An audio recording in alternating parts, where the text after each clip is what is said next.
திரு அருட்பிரகாச வள்ளலார் சத்திய விண்ணப்பம். இத்தேகத்தை நித்திய தேகமாக்கி எக்காலத்தும் அழியாத பேரின்ப சித்தி பெருவாழ்வை பெற்று வாழ்தல் எதனால் பெறக்கூடும் என்று அறியத் தொடங்கிய தருணத்து வேறு எந்த வழியாலும் பெறுதல் கூடாது, எல்லாம் உடைய கடவுளது திருவருட் சுதந்திரம் ஒன்றாலே பெறுதல் கூடும் என்று தேவரின் திருவருளால் அறிவிக்க உள்ளபடி அறிந்தேன்.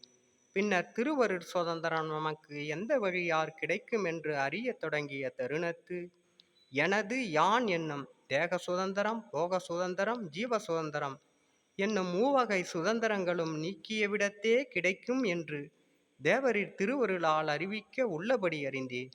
ஆதலின் எனது சுதந்திரமாக கொண்டிருந்த தேக சுதந்திரத்தையும் போக சுதந்திரத்தையும் ஜீவ சுதந்திரத்தையும் தேவரின் திருவருட்கே சர்வ சுதந்திரமாக கொடுத்து விட்டேன்.